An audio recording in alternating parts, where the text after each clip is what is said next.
মাধ্যমিকের মেধা তালিকায় আবারও জয় জয়কার নরেন্দ্রপুর রামকৃষ্ণ মিশনের। প্রথম 10-এ এবার জায়গা করে নিয়েছে এই স্কুলের 6 পরীক্ষার্থী। আবাসিক বিদ্যালয়ে নিয়মাবর্তিতা স্কুলের পরীক্ষার্থীদের সাফল্যের অন্যতম কারণ বলেই জানান প্রধান শিক্ষক স্বামী ইষ্টেশানন্দ। পাশাপাশি তার দাবি, স্কুলের ছাত্রদের মোবাইল ব্যবহার থেকে বিরত রাখা হয়, সেটাও সাফল্যের কারণ বলেই মনে করছেন তিনি। তৃতীয় হয়েছেন নৈরিত রঞ্জন পাল, 691 তার নম্বর। ষষ্ঠ হয়েছেন অলিভ গায়েন, 688 তার নম্বর। সপ্তম আলেখ্য মাইতি, 687 তার নম্বর। নবম ঋতব্রত নাথ ঋত্বিক দত্ত, 685 নম্বর। দশম শুভ্রাকান্তি জন, 684 নম্বর তার। এছাড়াও সোনারপুরের সারদা বিদ্যাপীঠ থেকে 2 পরীক্ষার্থী মেধা তালিকায় জায়গা করে নিয়েছে। অষ্টম সন্দীপন মান্না, 686। নবম ঈশান বিশ্বাস, 685। আমরা সাফল্যে খুশি। আমাদের একগুচ্ছ ভালো ছেলে আছে, তারাও হয়তো করতে পারতো, তারাও র্যাঙ্কে এলে ভালো লাগতো। যাই হোক, পরীক্ষায় তো কম বেশি হবেই, স্থান আসবে, কেউ একটু কম সাফল্য হবে। তো সব মিলিয়ে আমরা খুবই আনন্দিত ছাত্রদের এই সাফল্যে। আমরা যে কথাটা আমি প্রায় প্রত্যেকবারই বলে থাকি যে রসায়ন নরেন্দ্রপুর অন্যান্য স্কুলের থেকে আলাদা, যেটি একটি সম্পূর্ণ আবাসিক বিদ্যালয়।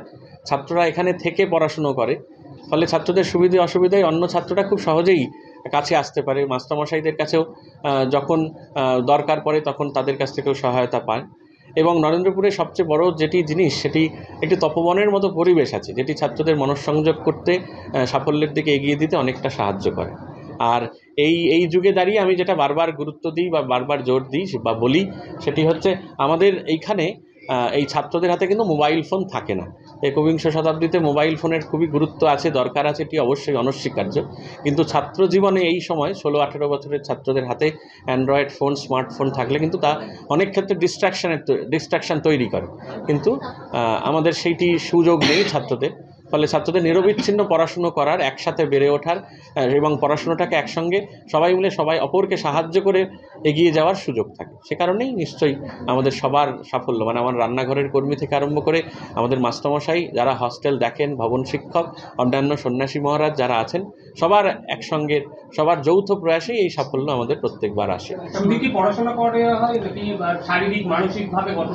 সর্বদাই তো আমরা চেষ্টা করি শারীরিক, মানসিক, বৌদ্ধিক এবং সাংস্কৃতিক সমস্ত বিকাশের জন্য, মানে সর্বোপরি সার্বিক বিকাশের জন্য চেষ্টা করা হয়। পঞ্চম থেকে দ্বাদশ শ্রেণী পর্যন্ত প্রায় প্রত্যেক ছাত্রেরই। এবং আমাদের মজার জিনিস যেটি, ছাত্ররা কিন্তু পরীক্ষা দিয়ে এসেও, মাধ্যমিকের মতো গুরুত্বপূর্ণ পরীক্ষা দিয়ে এসেও খেলার মাঠে যায়। ফলে রেগুলার খেলাধুলো, রেগুলার সকালে উঠে শারীরিক ব্যায়াম, পিটি করা, যোগাসন করা এবং একই সঙ্গে সকাল সন্ধ্যে প্রেয়ার হলে যাওয়া, ছাত্রদের সমস্ত কিছু মিলিয়ে একটি বিরাট যৌথ পরিবারের মতো। তো এই পরিবারের সকল সদস্যই একে অপরকে সাহায্য করে বেঁচে থাকে, ফলে সাফল্য প্রত্যেকবারই আসে, এটি আমার মনে হয়।